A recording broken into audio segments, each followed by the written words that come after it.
नारायणे नारायणे नारायणे भजमन नारायणे नारायणे नारायणे लक्ष्मी नारायणे नारायणे नारायण नारायणे नारायणे नारायणे भजमन नारायणे नारायणे नारायणे भजमन नारायणे नारायणे Shriver नारायणे नारायणे नारायणे Shriver नारायणे नारायणे नारायणे भजमन नारायणे नारायणे नारायण श्री सूर्य नारायणे चंद्रे नारायणे भगवन नारायणे नारायणे नारायणे लक्ष्मी नारायणे नारायण नारायण। प्रेम से बोलिए श्री गणेश महाराज की जय, श्री सूर्य देवता की जय, पंच देवता की जय,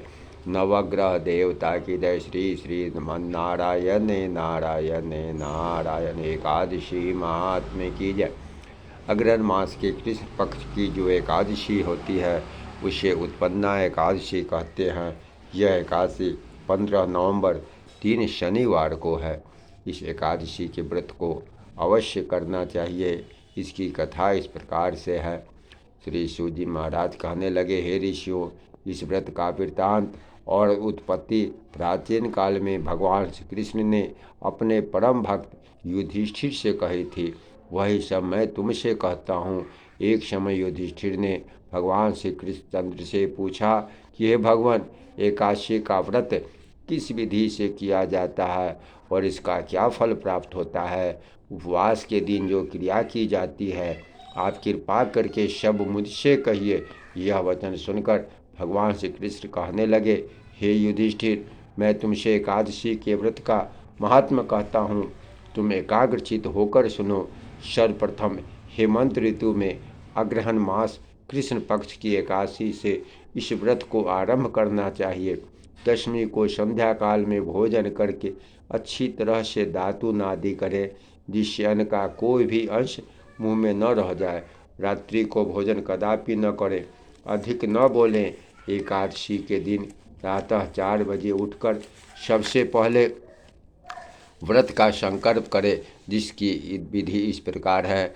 संवत्सर का नाम ले, अग्रहण मास कृष्ण पक्षे पुण्य पावरनी एकादशी तिथौ। अमुक वासरे दिन का नाम ले, अपने गोत्र का नाम लें, उसके बाद अपना नाम का उच्चारण करके, अगर ब्राह्मण हैं तो शर्मा बोलें, क्षत्रिय हैं तो वर्मा बोलें, वैश्य हैं तो गुप्ता और शूद्र हैं तो दास बोलें। सकल जन्म जन्मांतर अर्जितानि यानि पापानि तेषां शमनार्थ एकादशी व्रत महं करिष्ये है। इस प्रकार शौच आदि से निवृत्त होकर नदी, तालाब, बावड़ी या कुएं पर जाकर मिट्टी आदि लगाकर इस मंत्र को पढ़ते हुए अश्वक्रांते रथक्रांते विष्णुक्रांते वसुंधरे उद्घृतापि वाराहेन कृष्णेन सत्यवाहुना मृतिके हरंग में पापं यन्मया पूर्व संचितं त्वया हतेन पापेन गच्छामि परमम गतिम। शुद्ध जल से स्नान करें। व्रत करने वाला चोर, पाखंडी, पर स्त्रीगामी, निंदक, मिथ्या भाषी तथा किसी प्रकार के पापी मनुष्य से बात न करे। स्नान के पश्चात धूप, दीप, नैवेद्य आदि 16 चीज़ों से भगवान का पूजन करे। रात को दीपक जलावे। ये सब कर्म भक्ति और श्रद्धा युक्त होकर करे। रात्रि को सोना व स्त्री प्रसंग नहीं करना चाहिए। सारी रात्रि भजन कीर्तन आदि करना चाहिए। जो कुछ पहले जाने अनजाने में पाप किए हों उनकी क्षमा मांगनी चाहिए। धर्मात्मा पुरुष को कृष्ण पक्ष और शुक्ल पक्ष दोनों एकादशी को समान समझना चाहिए। जो मनुष्य ऊपर लिखी विधि के अनुसार एकादशी का व्रत करते हैं, उन्हें शंखोद्वार तीर्थ में स्नान करने के पश्चात भगवान के दर्शन करने से जो पुण्य प्राप्त होता है, वह एकादशी व्रत के 16वें भाग के भी समान नहीं है। व्यतिपात के दिन दान देने का लाख गुना फल होता है। संक्रांति से 4 लाख गुना और सूर्य या चंद्र ग्रहण में स्नान दान से जो पुण्य प्राप्त होता है वही पुण्य एकादशी के व्रत करने से प्राप्त होता है। अश्वमेध यज्ञ के करने से 100 गुना और 1,00,000 तपस्वियों को 60,000 वर्ष तक भोजन कराने से 10 गुना, 10 ब्राह्मण अथवा 100 ब्रह्मचारियों को भोजन कराने से 1000 गुना पुण्य भूमि दान करने से होता है, उससे 1000 गुना पुण्य कन्यादान करने से होता है, उससे 10 गुना पुण्य विद्यादान करने से होता है, विद्यादान से भी 10 गुना पुण्य भूखे को भोजन कराने से होता है। अन्नदान के समान इस संसार में कोई ऐसा कार्य नहीं जिससे देवता और पितृ दोनों तृप्त होते हों, परंतु एकादशी के व्रत का पुण्य सबसे अधिक होता है। 1000 यज्ञों से भी अधिक इसका फल होता है। एकादशी के व्रत का प्रभाव देवताओं को भी दुर्लभ है।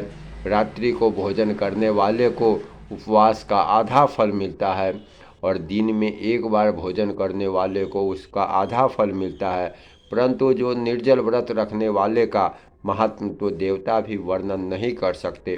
धर्मराज युधिष्ठिर कहने लगे, भगवान आपने हजारों यज्ञ लाखों गौदान को भी एकादशी के व्रत के बराबर नहीं बतलाया, सो यह तिथि सब तिथियों से उत्तम कैसे हुई, यह विस्तार पूर्वक मुझसे कहिए।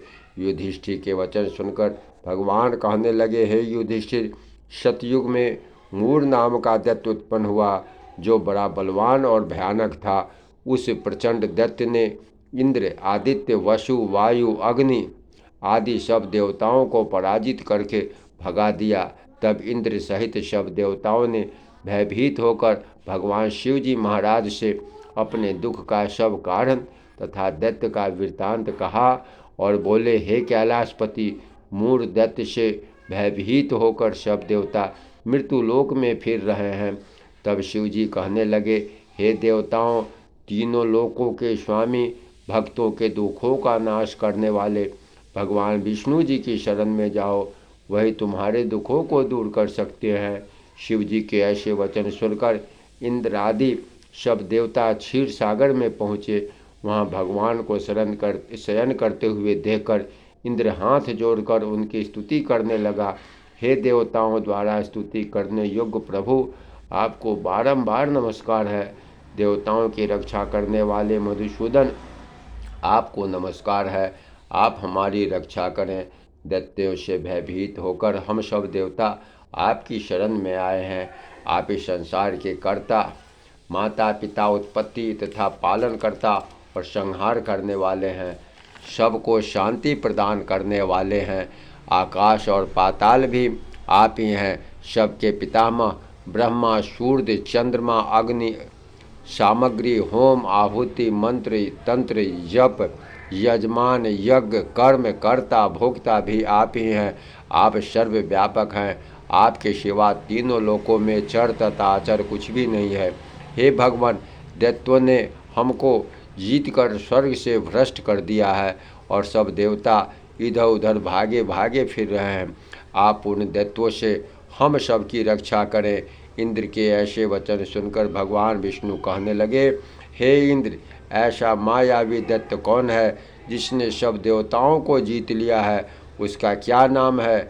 उसमें कितना बल है और किस आश्रय में है? उसका स्थान कहाँ है? यह सब मुझसे कहो। भगवान के ऐसे वचन सुनकर इंद्र बोले, भगवान, प्राचीन समय में एक नारीजंघ नामक राक्षस था। उसके महापराक्रमी और लोक विख्यात मूर नाम का एक पुत्र हुआ। उसकी चंद्रावती नाम की नगरी है। उसी में सब देवताओं को स्वर्ग से निकालकर वहाँ अपना अधिकार कर लिया। वह इंद्र, अग्नि, वरुण, यम, वायु, ईश, चंद्रमा, नैतृत्य आदि सबके स्थान पर अधिकार करके और सूर्य बनकर आप ही प्रकाश करता है। वह स्वयं मेघ बन बैठा है और सबसे अजय है। हे असुर निकंदन, उस दुष्ट को मारकर देवताओं को अजय बनाइए। इंद्र के ऐसे सुनकर भगवान कहने लगे, हे देवताओं, मैं शीघ्र ही तुम्हारे शत्रु का संहार करूँगा। तुम चंद्रावती नगरी को जाओ। इस प्रकार कहकर भगवान सहित सब देवताओं ने चंद्रावती नगरी की ओर प्रस्थान किया। उस समय दत्तपति मूढ़ दैत्य सेना सहित युद्ध भूमि में गरज रहा था। उस बलवान असुर की गर्जना सुनकर सब देवता भय के मारे चारों दिशाओं में भागने लगे। जब स्वयं भगवान रणभूमि में आए तो दत्त उनको देखकर अनेक प्रकार के अस्त्र शस्त्र तथा आयुध लेकर दौड़े। भगवान ने उनको आता देखकर सर्प के समान अपने बाणों से उसके शरीर को बीन डाला। बहुत से दैत्य उनके हाथों से मारे गए, केवल एक मूढ़ ही जीवित बचा। वह अविचल भाव से भगवान के साथ युद्ध करता रहा। भगवान जो भी तीक्ष्ण बाण उसके शरीर में मारते वह इसके लिए पुष्पों के समान हो जाता। शत्रुओं के प्रहार से उसका शरीर छिन्न भिन्न हो गया, परंतु वह फिर भी युद्ध करता ही रहा। अब वे वापस में मल्ल युद्ध करने लगे। 10,000 वर्ष तक उनका मल्ल युद्ध होता रहा, परंतु वह दैत्य भगवान से पराजित न हुआ। तब भगवान श्री विष्णु युद्ध से थककर बद्रिकाश्रम को चले गए और वहाँ पर एक हेमवती नाम की सुंदर गुफा थी, उसमें विश्राम करने लगे। उसके अंदर प्रवेश कर गए। वह गुफा 12 योजन लंबी थी, उसका एक ही द्वार था। भगवान विष्णु वहाँ जाकर सो गए। वह दैत्य उनको सोया हुआ देखकर मारने के लिए उद्यत हुआ। वह भी मारने का प्रयत्न कर ही रहा था उनके शरीर से एक अत्यंत प्रभावशाली सुंदर कन्या अस्त्र शस्त्र धारण किए हुए उत्पन्न हुई और दैत्य के सामने आकर युद्ध करने लगी। वह दैत्य उस बलवान कन्या को देखकर आश्चर्यचकित होकर उसके साथ युद्ध करने लगा। उस कन्या के ऐसे भयानक पराक्रम को देखकर दैत्य विचरने लगे कि इस कन्या को किसने बनाया है और ऐसा भयानक युद्ध कर रही है। वैसा विचार कर ही रहा था कि उस महादेवी ने उस बलवान दैत्य के रथ को चूर चूर कर दिया और उसके अस्त्र शस्त्रों को काटकर टुकड़े टुकड़े कर दिए। तब वह दैत्य महान क्रोध करके मल्ल युद्ध करने लगा, परंतु देवी ने उसको धक्का मारकर मूर्छित कर दिया।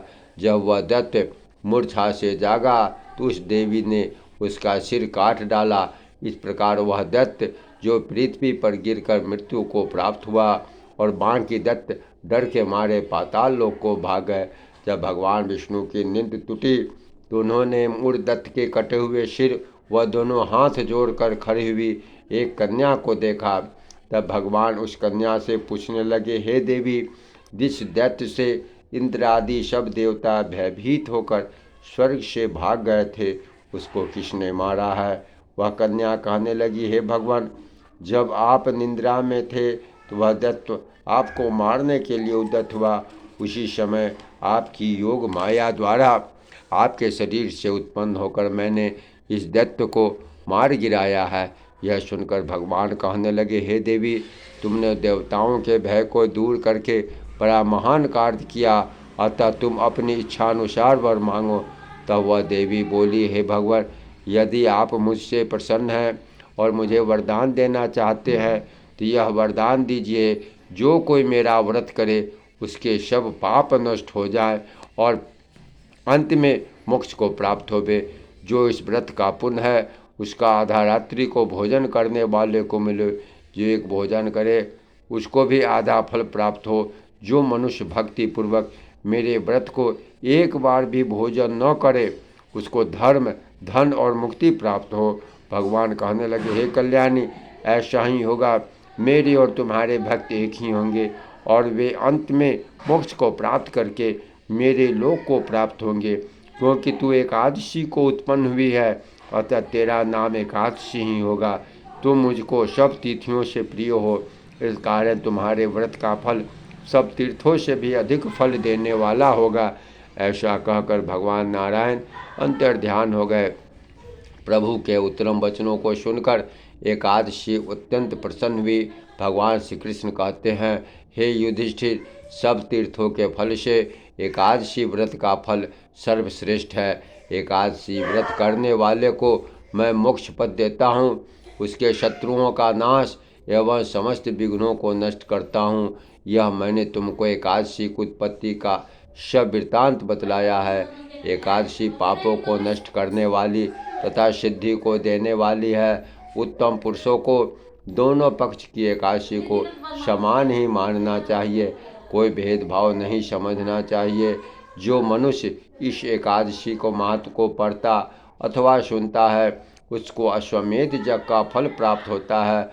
वह करोड़ों वर्ष तक भगवान विष्णु के लोक में वास करता है, वहाँ भी उसका पूजन होता है। जो मनुष्य एकादशी महात्म्य के चौथे भाग को पढ़ता है उसके भी अनेक पाप नष्ट हो जाते हैं। विष्णु धर्म के बराबर दूसरा कोई धर्म नहीं और एकादशी के व्रत के समान कोई दूसरा व्रत नहीं। प्रेम से बोलिए श्री लक्ष्मी नारायण विष्णु भगवान की जय। सत्य सनातन धर्म की जय। जय जय श्री सीताराम। श्री वर नारायण नारायण नारायण लक्ष्मी नारायण नारायण नारायण। जय श्री